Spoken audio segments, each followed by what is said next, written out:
국내 유일한 ODA 전문 방송, 대한민국 원조기관 코이카가 마련한 방송 토크쇼 라이브 코이카 TV를 시청하고 계신 여러분 안녕하세요. 라이브 코이카 TV의 사회를 맡은 유혜진입니다. 라이브 코이카 TV는 국민을 대표한 원조기관으로서 코이카가 하는 다양한 원조 사업을 여러분이 더욱 쉽고 자세히 이해할 수 있도록 매월 1회 실시간 방송으로 여러분 앞에 찾아갔습니다. 라이브 코이카 TV는 실시간 방송이기 때문에 여러분이 방송을 시청하시면서 방송에 대한 질문이 있으시면 댓글로 질문을 남겨주셨습니다. 오늘 방송도 관련된 질문 있으신 분들은 댓글로 남겨주세요. 방송 후에 저희가 댓글로 답해드리도록 하겠습니다. 라이브 코이카 TV는 유스트림 채널로 시청하실 수 있습니다. 공식 채널은 ustream.tv/channel/koika입니다. 방송 후에 유튜브를 통해서도 시청 가능하십니다. 자, 여러분 2014년도 마지막이 다가오고 있습니다. 지난 2014년도 다사다난했는데요. 라이브 코이카도 작년 그러니까 올 5월에 첫 방송을 시작으로 7회 방송을 향해서 달려왔습니다. 오늘은 그 마지막 방송입니다. 2014년도를 마무리하면서 라이브 코이카도 이 본 방송을 마무리하게 되어 있는데요. 저도 이번 방송을 통해서 여러분과 작별 인사를 하게 되었습니다. 그런데 많은 분들이 지난 방송이 한 번 방송할 때마다 1시간짜리 방송이었기 때문에 방송을 전체를 다 보고 싶다. 그런데 너무 버겁다라는 말씀을 많이 주셔서 오늘 마지막 방송에서는 지난 7회 방송을 한 번에 다 모아볼 수 있도록 총 결산으로 준비했습니다. 자, 그러면 여러분께 앞으로 1회부터 7회까지 모든 방송을 보여드릴 텐데요. 짧은 영상 클립으로 준비했습니다. 첫 번째 방송은 지난 5월 21일에 방송을 했었죠. 오충현 전문가님이 나오셔서 진행을 했었는데요. 바로 아동을 위해서 우리 코이카가 어떤 보건의료 사업을 하고 있는지에 대한 방송을 준비했었습니다. 오충현 전문가님과 함께 했던 방송을 짧은 클립으로 만나보시죠. 안녕하세요. 저는 코이카 교육보건팀에서 일하고 있는 오충현 보건 전문가이고요. 먼저 제가 어떤 일을 하고 있는지 말씀을 드리려면 코이카가 어떤 일을 하고 있는지 이야기를 드려야 될 것 같은데요. 코이카는 가난한 나라의 가난한 사람들이 행복하게 할 수 있도록 그런 걸 도와주는 일을 하고 있고요. 실제 가난한 나라의 가난한 사람들이 행복하게 해주려면 정말 많은 것들이 필요하거든요. 그 중에서도 이제 건강하게 사는 것 위에 가장 필요한 일 중에 하나이고요. 코이카는 이분들이 건강하게 살 수 있도록 굉장히 많은 일을 다양한 방법으로 하고 있는데 예를 들면 에티오피아 같은 나라에서는 이 어린이들이 건강하게 출산할 수 있도록 그리고 산모들이 안전하게 출산할 수 있도록 모자보건 프로그램을 하고 있고요. 필리핀 같은 곳에서는 결핵 프로그램을 운영하기도 하고 니제르 같은 곳에서는 이제 뇌소망령 예방接접종을 통해서 뇌소망염에 걸린 아이들을 조금 더 오래 살 수 있도록 이렇게 도와주기도 하고 여러 가지 다양한 이제 모자보건 사업을 하고 있습니다.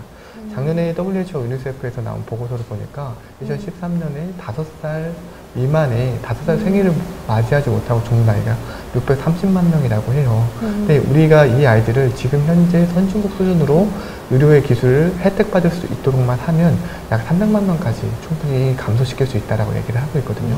지금 우리가 하고 있는 활동들은 이러한 아이들을 살릴 수 있는 일들을 하고 있는 겁니다. 제가 코이카에 입사하자마자 처음 출장 가고 담당했던 사업인데요.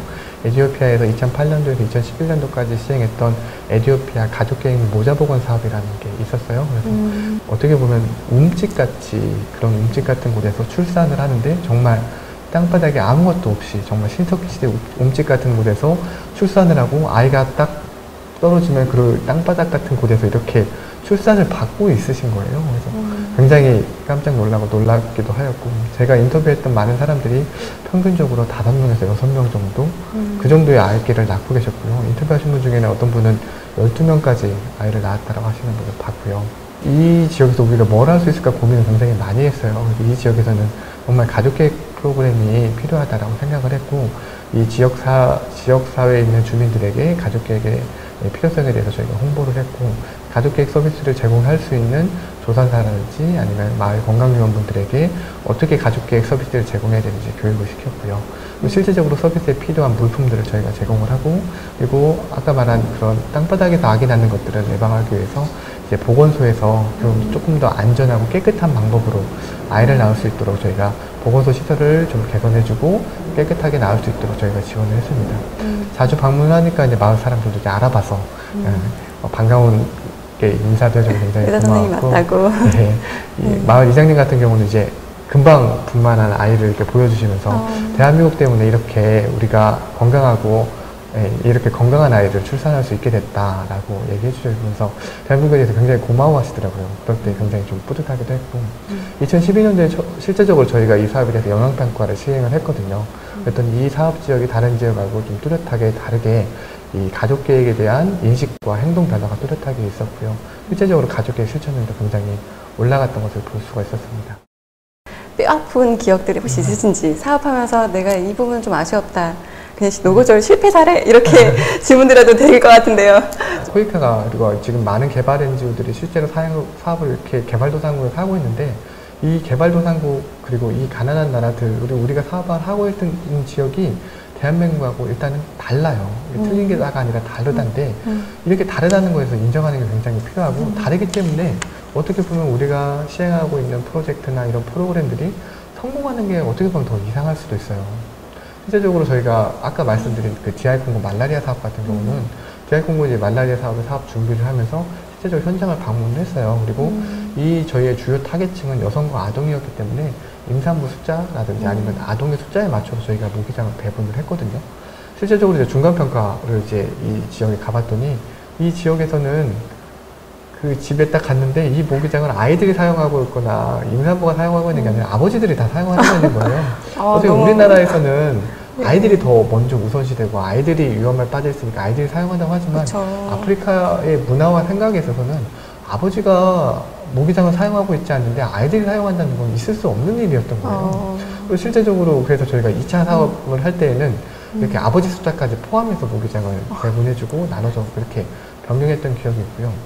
그 관련돼서 의료업계 종사자들한테 한 말씀 해주시고요. 이런 분들이 사실 저에게 많이 물어봐요. 어떻게 하면 보건 ODA 쪽에서 일을 할 수 있을까요? 어떻게 하면 보건 ODA 전문가가 될 수 있을까요? 제가 보건학을 따로 공부해야 되나요? 아니면 개발학을 따로 공부를 해야 되나요? 이제 그렇게 질문을 하시는데 사실 그분들에게 해드리는 가장 첫 번째 이야기는 먼저 전문가가 되라예요. 어느 분야든지 전문성이 있어야 그거를 쉐어할 수 있거든요. 우리가 채워줘야 이분들에게 우리가 가진 것을 나눌 수 있지, 우리가 채워지지 않았는데 이분들에게 나눌 수 있는 건 사실 많지 않아서 그게 보건이든 개발이든 아니면 어떤 분야든 간에 자기의 전문성을 먼저 길러야 된다고 이야기를 하고요. 한 가지 또 더 이야기를 하면 항상 방향성을 세계 시민에 맞춰야 될 필요성이 있어요. 예를 들면 아프가니스탄에 있는 여자아이가 교육을 못 받는 게 우리 집에 있는 내 아이가 교육을 못 받는 것 같이 그러한 안타까움을 느껴야 되고 에티오피아에 있는 아이가 예방접종을 못 받아서 죽는 거를 보면 내 아이가 죽는 것처럼 이렇게 세계 시민으로서의 자의식을 갖는 게 굉장히 중요하거든요. 마지막으로 한 가지만 좀 덧붙이면 책을 많이 읽으라고 얘기를 해주고 싶어요. 실제 제가 보건 ODA 전문가로 제가 보건 ODA 전문가인지 모르겠지만 보건 ODA 전문가로 이제 보건 ODA 관련된 활동을 할 때 정말 많은 책들을 읽고 싶은데 읽을 수 있는 실제적인 시간이 많이 없어요. 그래서 각각의 이슈들 따라가기 바쁘고 정말 읽고 싶은 책을 못 읽는데 그렇다고 미리 보건학에 대한 책이나 개발학의 책을 읽으라는 게 아니라 사실 어떻게 보면 개발은 사람에 관련된 이야기거든요. 이 사람에 대해서 어떻게 이해를 하고 사람을 어떻게 이해하는지가 굉장히 개발에서는 굉장히 중요하고요. 이 사람과 사람 사이의 관계 맺음이 어떻게 보면 개발이라고 할 수 있는데 이 관계 맺음을 잘 할 수 있게 하기 위해서 이 고전 문학책이라든지 아니면 철학에 관련된 책이라든지 아니면 이 사람에 관련된 책들을 좀 더 풍부하고 굉장히 깊게 정말 시간을 통째로 좀 투여해서 이렇게 책을 좀 많이 읽었으면 좋겠다라는 이야기를 많이 해줍니다. 좋은 답변 너무 감사드립니다. 자, 어떠신가요? 5월달 방송을 보니까 다시 새롭게 느껴지지 않으세요? 이 방송을 해서 많은 보건 의료계 종사자분들께 이 개발 원조에 대해서 좀 더 알릴 수 있는 시간이 되었음을 바랐습니다. 자, 그럼 6월에 진행된 2회 방송은 어떤 방송이었는지 기억하시나요? 코이카의 전략기획부장님, 조한덕 부장님이 나오셔서 세계 평화 안보를 주제로 방송을 해주셨습니다. 이때에는 코이카가 국제기구와 어깨를 나란히 하면서 어떻게 협업을 하고 있는지에 대해서 자세한 내용들을 안내해 주셨죠. 자, 그럼 2회 방송도 짧은 클립으로 코이카의 전략기획부의 조한덕 부장님을 모셨습니다. 안녕하세요, 국장님. 안녕하십니까. 네. 네, 이렇게 잘해 주셔서 너무 감사합니다. 제가 하고 있는 일에 대해서 잠깐 설명을 드리도록 하겠습니다. 전략기획부와 관련된 일인데요. 우리나라는 이제 그 개도국 개발 원조와 관련된 원조국으로서 다른 나라들에 이제 어떻게 원조를 해줄 건가를 이제 고민을 해야 되는데요. 이 원조를 어떻게 할 것인가와 관련해서 우리 정부 차원에서 큰 그림을 그립니다. 이제 국제개발협력 정책이라고 볼 수 있겠고, 근데 이제 이런 국가 차원에서 하는, 정부 차원에서 하고 있는 큰 그림을 원조 집행기관인 코이카 차원에서 어떻게 이를 추진할 것인가, 그리고 이게 전략을 수립을 하고, 그 다음에 원조 방향, 코이카 차원의 방향이라든지 어떻게 우리 코이카 사업을 국가 전략에 맞춰서, 그리고 국제 시대의 흐름에 맞춰서 개선을 하고 또 이를 우리 코이카가 이행을 해나갈 것인가, 그런 거를 하는 부서라고 전반적으로 말씀을 드릴 수 있겠고요. 국제 차원에서 단순히 그냥 대한민국 국가 내의 이슈가 아니라 국제적인 이슈를 다루기 때문에 조금 더 우리가 시각을 좀 더 넓게 봐야 될 것 같습니다. 그래서 ODA 전문기관으로서 조금 더 국제적인 기구들을 거론하지 않을 수 없겠는데요. 한국이 OECD 회원 가입국 중에 다크라는 커뮤니티에 가입되어 있는 걸로 알고 있어요. 근데 올해가 다크라는 곳에 가입한 지 5년째가 되었다고 하는데, 그런 뜻으로 보면은 한국이 공여국으로서의 책임감이 좀 더 강화되었다고 시사할 수도 있을 것 같습니다. 그런데 많은 분들이 다크 하면 잘 모르시는 분들이 많더라고요. OECD 하면은 익숙하게 많이들 들어보셨는데, 다크와 OECD에 대해서 한번 설명을 좀 부탁드리겠습니다. 네, 여러분들 뭐 이제 OECD는 뉴스라든지 뭐 미디어 통해서 많이 접하셨을 것 같습니다. 이제 OECD는 1960년대에 이제 회원국들 간의 경제 발전을 어떻게 하고 경제 정책은 어떻게 추진할 건지 그런 거를 상호 조정하고 협력하는 기구로 이제 탄생이 됐고요. 태동이 됐고, 크게 세 가지의 목표를 OECD는 갖고 있습니다. 첫 번째는 회원국들의 경제 발전을 위한 상호 협력, 그리고 두 번째는 국제사회, 특히 개도국들의 경제 발전, 그리고 세 번째는 이제 무역 확대를 통해서 전 세계적으로 시장 경제를 통한 복지 증진 같은 거를 노력을 하는 거를 이제 크게 세 가지 목적으로 삼고 있습니다. OECD는 이런 이제 큰 세 가지의 목적을 달성하기 위해서 다양한 이제 위원회들을 두고 있죠. 그 중에서 이제 25개 정도의 이제 위원회를 두고 있는데, 그 중에서 경제정책위원회, 무역위원회, 그리고 개발위원회가 OECD 3대 가장 큰 중요한 위원회로 이제 기능을 하고 있습니다. 다크는 이제 그 개발원조위원회라고 얘기를 하는데요. 이 개발원조위원회에서는 원조 공여국들이, 다크 회원국들이 어떻게 원조를 늘려갈 것인가, 어느 정도까지 올리는 게 바람직한 것인가, 그리고 원조를 제공함에 있어서 어떤 형식으로 줘야 될 것인가, 그리고 각 회원국들은 어떻게 원조를 집행하고 있는지 그런 통계라든지, 그리고 각국별로 이제 국제사회 원조를 진행하는 데 있어서 별도로 행동하는 것보다는 각자의 공통된 그 가치와 그런 걸 통해서 이제 진행을 하는 게 이제 원조를 효과적으로 하는 방법이겠죠. 그래서 이 원조를 어떻게 서로 상호간에 조정을 해 나갈 건가, 그리고 규범을 어떻게 만들어 나갈 건가, 그런 거를 논의하는 기구라고 할 수 있겠습니다. 아, 그렇군요. 특별히 이런 선진 공여국과 저희가 기관 대 기관 차원에서 협업하고 있는 특별한 사례가 있을 것 같거든요. 그걸 좀 설명을 부탁드리겠습니다. 네, 현재까지 뭐 미국, 그 다음에 독일, 캐나다, 호주, 프랑스, 스페인, 그리고 일본 등과 MOU를 체결을 해놨고, 신흥공여국가도 이제 MOU를 체결을 해서 공동협력 사업을 진행을 하고 있습니다. 참고로 USAID와 최근에 이제 그 다른 원조기관들도 마찬가지긴 하지만 USAID와 활발한 그 공동협력을 이제 진행을 하고 있는데요. 참고로 이제 그 사례를 들자면 아프리카 가나의 경우에는 모자보건과 이제 가족계획과 관련된 프로그램이 있습니다. 그래서 이 부분에 있어서 USAID가 추진하는 사업과 우리가 추진하는 사업이 보다 큰 범위 안에서 모자보건이란 큰 테두리 안에서 같이 협력을 해나가고 있고, 또 이디오피아에서도 유사하게 인구보건, 그 생식과 관련된 모자보건이라든지 이런 부분에 관련된 공동협력 사업을 추진을 하고 있습니다. 개발이라는 것은 굉장히 광범위하고 굉장히 큰 과제입니다. 우리 코이카는 파트너십을 이제 굉장히 중요한 전략으로 삼고 있고, 이런 측면에서 국제기구와 협업을 통해서 예를 들어서 그 미얀마에 아니면 아프리카 수단에 교육 분야에 성과를 좀 내고 싶다. 예를 들어서 초등교육을 보편적인 초등교육을 달성하는 데 있어서 국제기구와 협력을 해야 된다라고 한다면 이런 부분에 있어서 코이카도 적극적으로 참여를 해서 성과를 내는 위주로 우리 지금 원조가 그냥 여태까지는 스탠드얼론 우리 코이카가 단독으로 들어가서 특정 학교를 지어주고 온다든지 이런 거였다고 한다면 조금 더 큰 그림화에서 특정 국가에 도움이 되는 그런 형태로 이제 진행을 하려고 많이 노력을 하고 있습니다. 그렇군요. 네, 국제기구로서의 위상을 코이카가 다시 확립해 갈 수 있도록 여러분도 많은 응원을 바랍니다.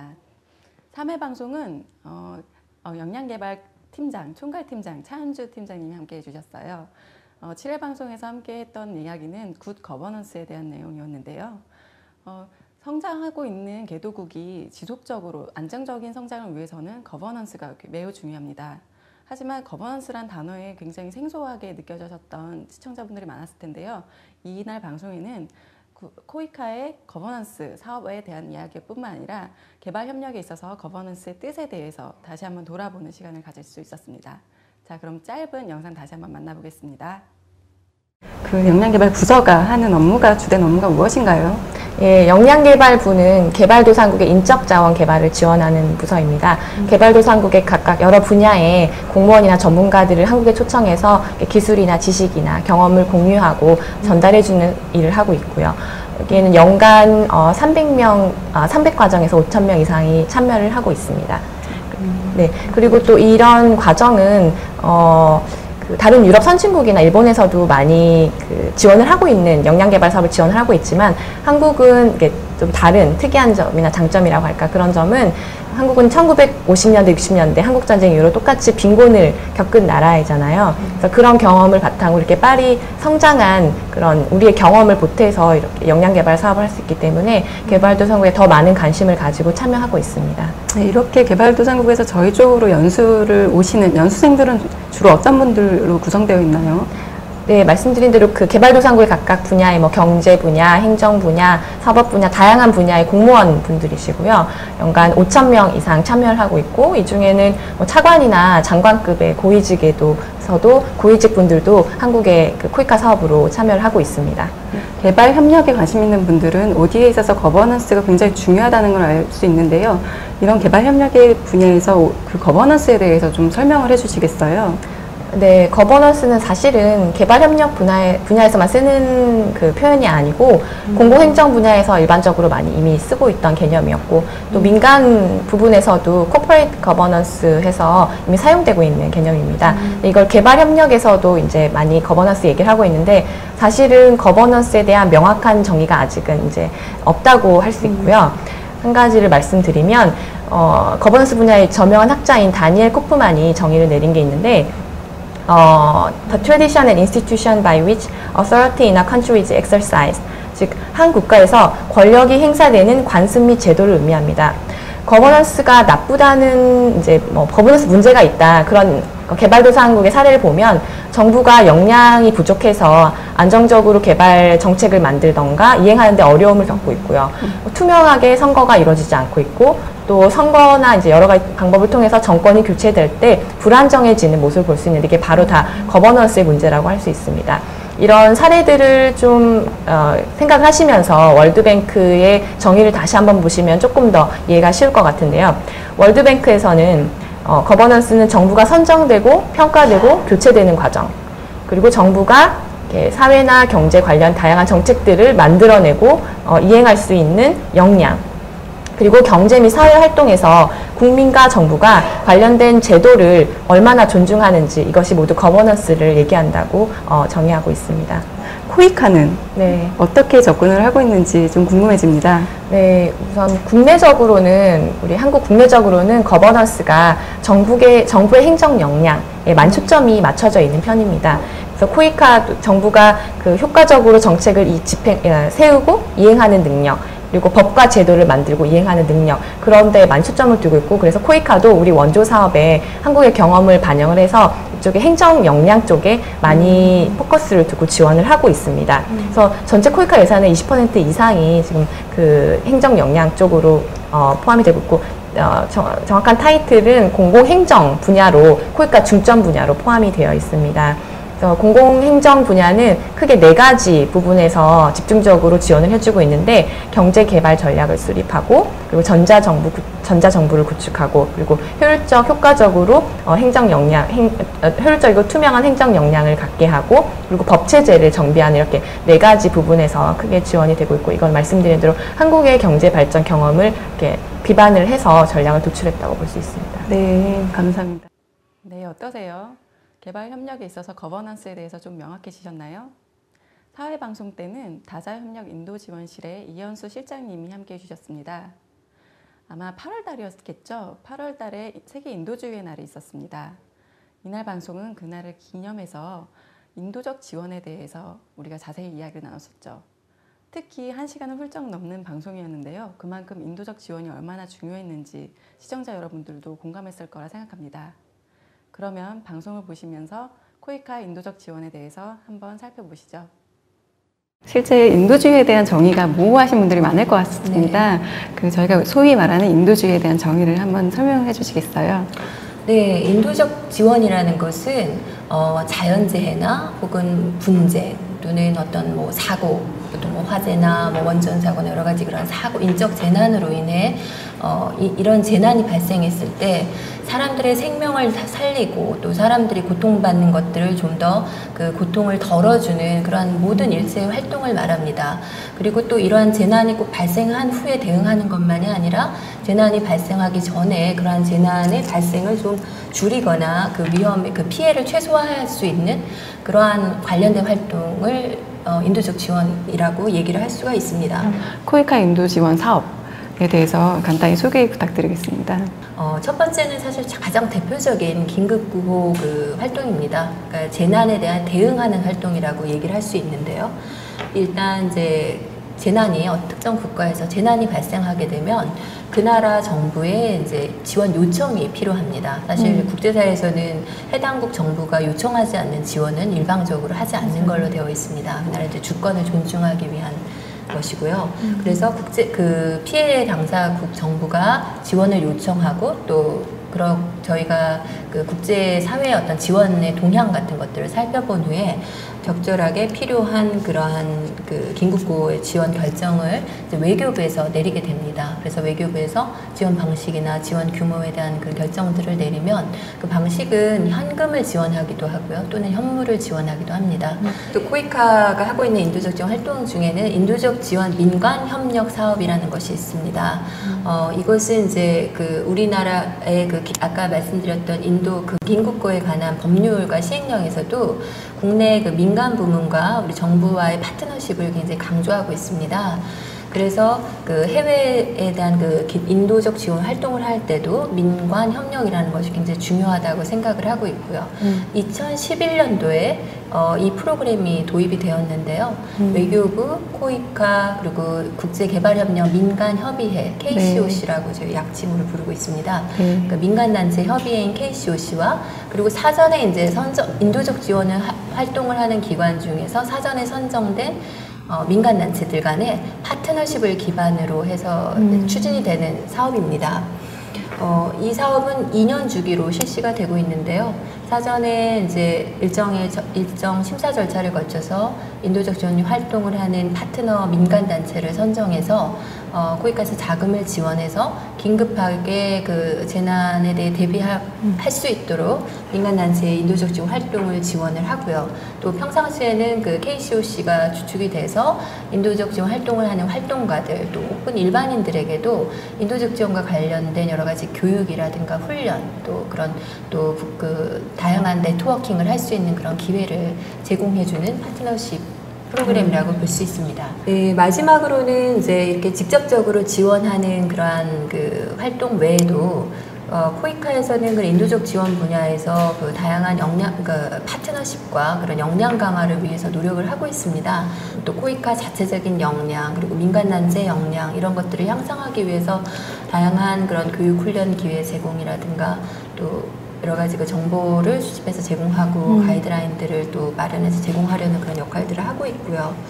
또 국제적인 그런 파트너십 측면에서는 현장에서 그런 인도적 지원 활동을 하는 많은 국제 기구들 또 혹은 양자 원조 기관들과의 협력을 통해서 그들의 이제 인도적 지원에 대한 많은 노하우들을 또 저희가 학습하기도 하고 현장에서 좀 더 효과적인 공조 활동을 하기 위한 그런 노력들도 기울이고 있습니다. 그리고 그냥 개별 기관들과의 파트너십뿐만이 아니라요. 이제 그 리저널 레벨에서 어떤 아시아라든가 네. 또 그런 그 지역 차원 또는 네. 한중일과 같은 이제 어떤 그 우리와 지역적인 깊게 기반으로. 지역적 기반으로 하는 그러한 그 지역의 재난 대응 체제 강화, 재난 관련된 대응 협력 그 구축 이런 체계에도 코이카가 같이 참여를 하고 있습니다.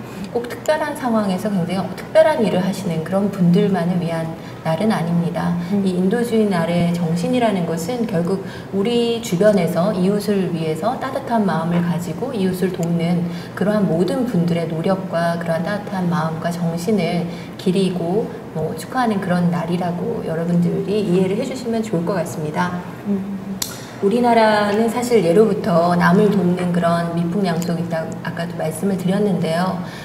사실 국내에도 굉장히 그 재난이 발생하면 많은 국민들이 성금을 모으시고 그 자원봉사를 하시는 그런 굉장히 아름다운 모습들을 볼 수가 있죠. 그래서 우리 국민들의 그런 인도주의적인 정신과 마음은 굉장히 저는 아주 크고 풍부하다고 생각을 합니다. 근데 다만 이러한 그 우리의 그런 관심을 국내뿐만이 아니라 우리나라보다 훨씬 더 어려움이 심하고 또 그 수요가 많은 그러한 도움의 손길을 필요로 하는 전 세계로 우리의 관심의 범위를 좀 더 확장을 해서 정말 지구촌 행복 시대를 이 코이카가 인도적 활동을 통해서 열어나가는데 여러분들이 더 적극적으로 지지해 주시고 그 관심을 베풀어 주시면 참으로 좋을 것 같습니다.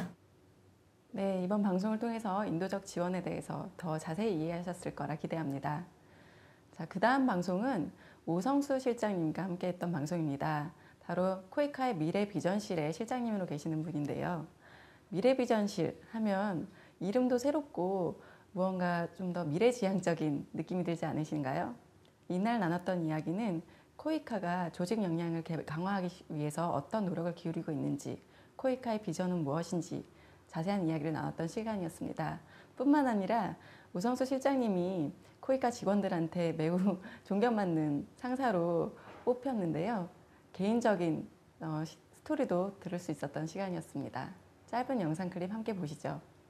네, 미래비전실하니까 조금 거창하죠. 사실 그렇게 거창한 건 아니고요. 기관에서 제일 중요한 업무라고 할 수 있는 일을 맡고 있는데 가장 크게는 일단 조직하면은 그 조직이 어디로 갈 것이냐 하는 그 전사적인 비전, 그런 중장기 전략을 짜는 업무를 맡고 있고요. 또 하나는 경영평가를 맡고 있습니다. 그러니까 코이카가 대외적으로 받는 경영평가, 그 다음에 내부적으로는 우리 조직의 그 성과관리 업무를 담당하고 있고요. 마지막은 이런 업무를 통해서 종합적으로 우리 조직이 어떻게 변화될지 그런 조직 혁신이나 경영관리 총괄을 하고 있습니다. 그렇군요.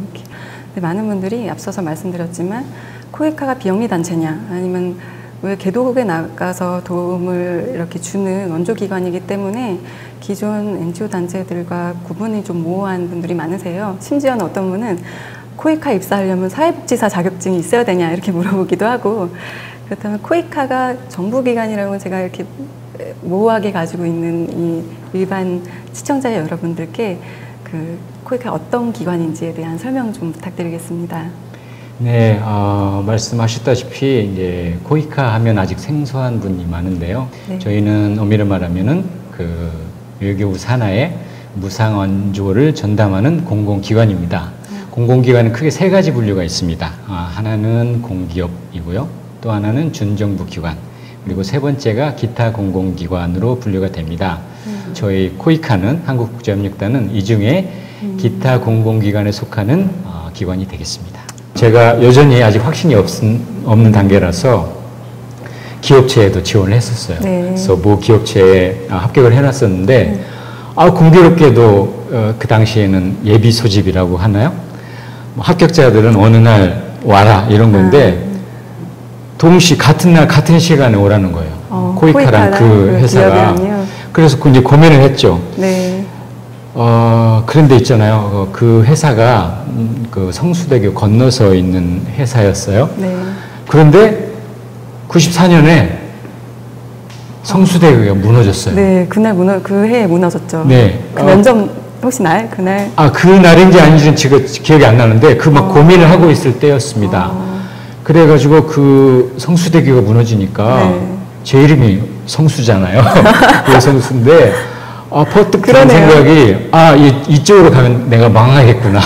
근데 정말 복합적으로 다 내표된 뜻이 있었던. 그래서 신께서 저를 이렇게 인도하시는구나 그런 생각이 들어서 그 회사로 가는 생각을 딱 접고 그때 이제 코이카로 마음을 먹은 거죠. 게다가 이제 탄자니아에서 사무소장으로 2번이나 연이어 있으셨잖아요. 네, 2005년 탄자니아 갔을 때 그때 제가 처음 시작한 사업이 식수 개발 사업이었어요. 당시에 2005년도에 그 아프리카, 특히 동아프리카 지역에 굉장한 기근이 들었어요. 그래서 우리 정부에서 코이카를 시켜서 그 큐 임팩트 사업으로 빨리 식수 개발 사업을 시작해라 라는 그 지시가 와서 제가 처음으로 발굴한 사업입니다. 그래서 그 식수 개발, 그러니까 지하수 개발 사업을 했는데 그 기념식 있잖아요. 네. 실제 마을 주민들을 모아서 그 잔치를 하는데 그때 이제 기념 행사가 있었습니다.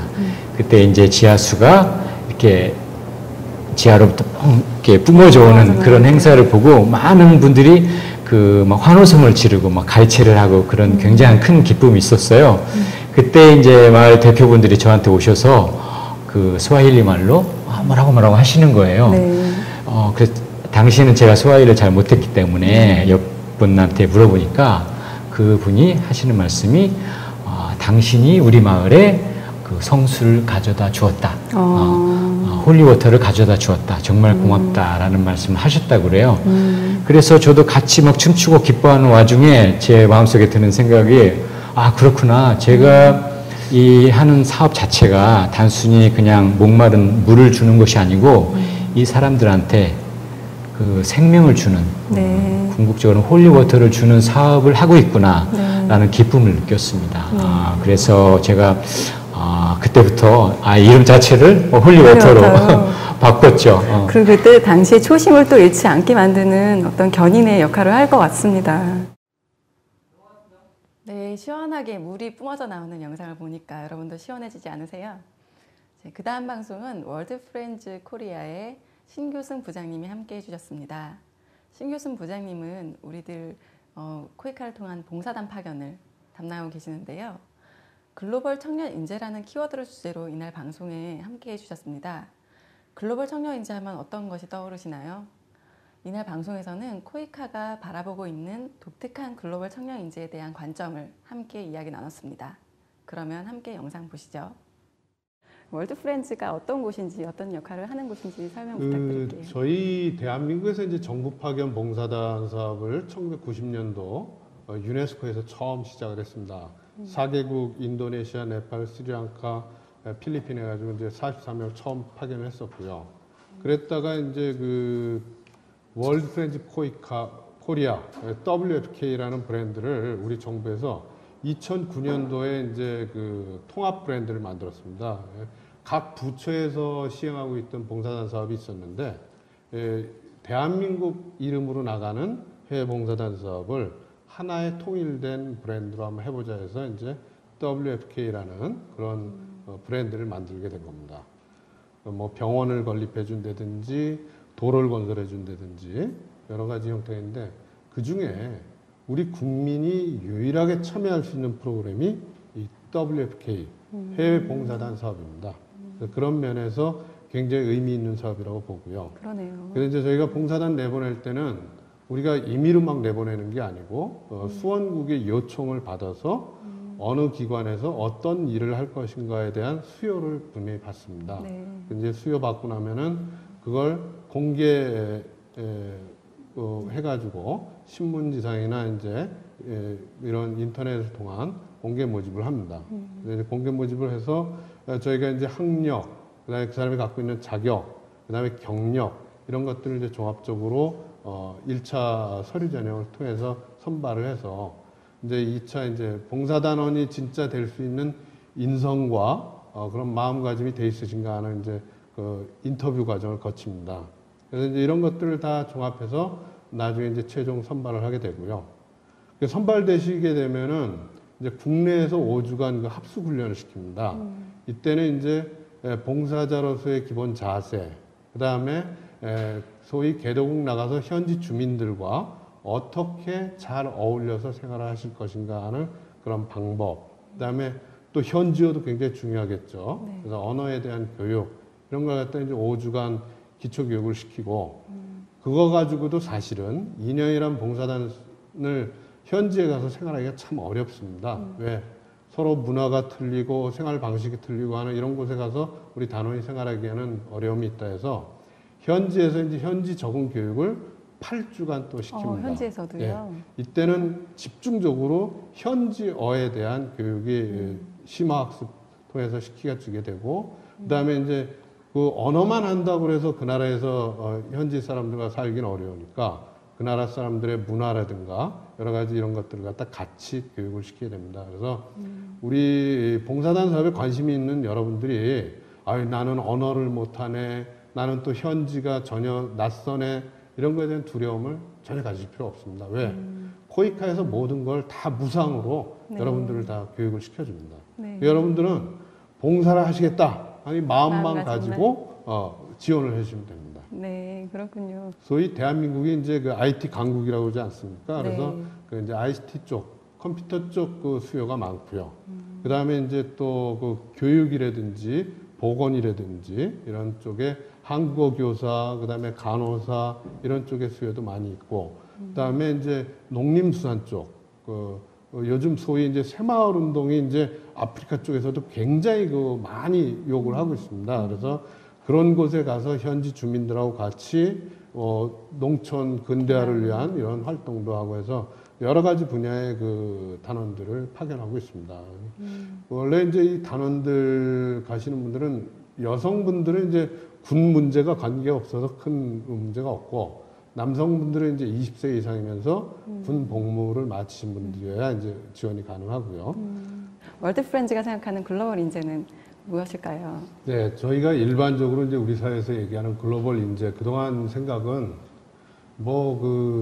어디 뉴욕, 런던, 홍콩 이런 선진국. 금융가에 가가지고 높은 빌딩에서 많은 사람들과 이렇게 글로벌 그 금융 경제를 움직이고 이런 걸 갖다 소위 우리가 생각하는 이제 글로벌 인재라고 생각을 하고 있었습니다. 네. 근데 코이카가 생각하는 글로벌 인재는 좀 틀린 게 개도국에 가가지고 현지 주민하고 어울려서 예를 들어서 동남아시아라든지 아프리카라든지 중남미라든지 여러 지역의 그 현지 주민들하고 오지에서 같이 어울리고 뒹굴고 그렇게 함으로써 지구촌의 어떤 세계 시민으로서 같이 그 사람들의 아픔을 이해하고 또 우리가 알고 있는 사실을 그 사람들한테 전파해주고 이런 것들이 진정한 글로벌 인재의 모습이 아닐까. 그래서 젊었을 때 물론 좀 더 안락하고 편하고 이런 걸 택할 수도 있겠지만 그런 어떤 도전 정신을 갖고 미지의 세계, 오지에 들어가서 그 현지인들과 같이 어울리고 해서 거기서 체득한 그런 경험들이 다시 또 우리 사회에 또 환원되고 하는 이런 것들이 저희 코이카가 생각하는 글로벌 인재라고 생각하시면 되겠습니다. 네. 지난 11월 방송은 많은 분들이 기억하실 텐데요. 11월 방송 때는 12월 11일, 12일 양일에 걸쳐서 진행했던 한 아세안 특별 정상회담을 주제로 방송이 진행됐습니다. 바로 코이카의 김인 전략기획 이사님이 함께해 주셨습니다. 아무래도 코이카를 통해서 아세안 5개국이나 사무소장으로 계셨기 때문에 아세안 국가들에 대해서 자세한 얘기를 해주셨는데요. 이날 방송에서 어떤 아세안에 관한 내용을 해주셨는지 함께 클립으로 만나보겠습니다. 한창 아세안 국가를 우리가 주목해야 하는 이유에 대해서 말씀해 주시겠어요? 그 아세안은 첫 번째 우리 이웃이죠. 특히 아세안 국가는 지금 우리 동북아 같은 경우에는 일본과 한국은 고령화 시대에 들어서면서 많은 그 경제 탄력을 이뤄가고 있는데 이 동남아 같은 경우에는 정말 젊은 국가들이 많습니다. 네. 필리핀, 베트남, 뭐 인도네시아 이런 나라들은 대부분 평균 연령이 20대 말에서 30대 초반에 분포되어 있어서 엄청난 그 미래의 성장을 예측할 수 있고요. 네. 그리고 다양한 그 또 자원들이 있습니다. 그래서 그 아시아 같은 경우는 굉장히 그 앞으로 그 한국 관계에서 중요하다. 왜냐하면 지금 우리나라가 아세안은 우리나라의 제2의 무역 대상 네. 지역이고 제2의 투자 대상 지역입니다. 그래서 그 굉장히 중요하고 2015년에는 그러니까 내년이죠. 내년에는 아시아 공동체, 2015년에는 아세안 공동체, 그래서 아세안 커뮤니티를 2015년부터 완성이 되면 보다 활발하고 다양한 경제 중심 지역이 되지 않을까 그렇게 생각이 됩니다. 그 지역성 때문일까요? 한국 코이카가 투자하고 있는 개발 원조 기금을 적지 않은 기금이 아세안 국가들에 투여되고 있다고 들었는데요. 그러면 이렇게 우리가 실제 지원하는 아세안의 국가들에 대해서도 좀 설명해 주시겠어요? 코이카는 어떤 국가들을 지원을 하고 있는지. 그 아세안은 총 10개국인데 그 중에 이제 조금 잘 사는 나라는 제외를 해야 되겠죠. 코이카의 협력 대상국이 아닌 국가부터 말씀을 드리면 네.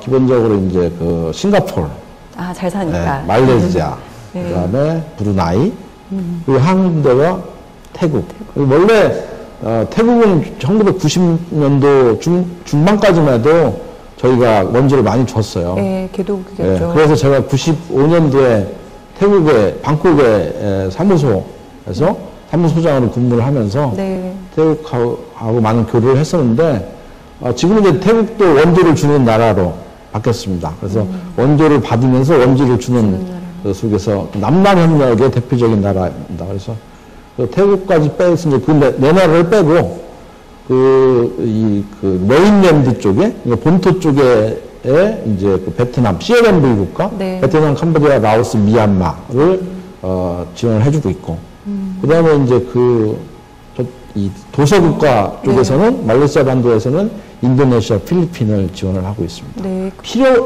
개도국이 필요한 원조를 주는 게 맞는 거잖아요. 네. 우리가 잘하는 걸 주는 게 아니라 네. 우선은 어쨌든 그분들이 필요한 걸 주는 게 네. 원조의 목적이고 바람직한 원조입니다. 네. 그래서 이제 저희 코이카에서는 이 아세안 6개국의 이 다양한 각국의 특성과 그 개발의 필요성을 고려해서 네. 이 국별 원조 전략, 그래서 컨트리 파트너십 스트레이티지라고 해갖고요. CPS라는 국별 협력 전략을 짭니다. 네. 즉 뭐냐면 그 나라가 필요한 개발 수요와 우리가 잘할 수 있는 비교율을 이렇게 얼라인먼트해서 네. 짜는 거죠. 국별 개발 협력을 짜서 원조를 주고 선택과 집중이라는 그 전략을 통해서 네. 그러니까 모든 걸 다 해줄 수 없잖아요. 네. 그러니까 나라마다 한 3-4가지의 중점 분야, 중점 과제를 이렇게 집중적으로 지원을 해줍니다. 그래서 네. 대부분 재원의 한 70% 정도를 그 나라가 필요한 3가지 분야에다 주고, 그리고 나머지 30% 갖고 다른 또 이제 뭐 다양한 글로벌 이슈를 이제 지원을 하죠. 자, 여러분 지금까지 총 7편의 영상을 보여드렸는데요. 어떠셨나요? 영상을 보시다가 조금 더 깊이 있게 관심이 간다고 생각하는 영상 있으시면 지금 유스트림이나 코이카 유튜브 채널을 통해서 제 방송을 보실 수 있습니다. 오늘 방송을 함께 해주신 분들을 위해서 저희가 시청자 퀴즈를 준비했습니다. 자, 그럼 시청자 퀴즈 함께 화면을 보시죠. 지난 한 해 동안 라이프 코이카 TV는 국제개발 원조와 관련된 다양한 이슈들을 심도 있게 다루었습니다. 그렇다면 지금까지 방영된 라이프 코이카 TV에서 다루지 않은 ODA 주제는 무엇일까요? 1번 보건 ODA, 2번 국제기구와 ODA, 3번 봉사단 파견, 4번 젠더 문제와 ODA, 5번 거버넌스와 ODA. 정답을 맞추신 분들께는 댓글을 통해서 저희가 정답자 발표를 하겠습니다. 그리고 코이카에서 준비한 작은 선물도 보내드릴 테니까요. 많은 참여 부탁드리겠습니다. 자, 지금까지 2014년도 한 해를 마무리하면서 라이브 코이카도 이제 마무리의 시점이 다가왔습니다. 부족함이 많은 방송인데도 여러분께서 이렇게 함께 해주셔서 1년 동안 총 8회, 오늘 방송까지 8회에 거친 방송을 잘 마무리할 수 있었던 것 같습니다. 새해에는 좀 더 새로운 프로그램으로 여러분들이 개발 원조에 대해서 더 심도 있는 이해를 할 수 있도록 찾아뵐 수 있도록 저희도 최선을 다하겠습니다. 감사합니다.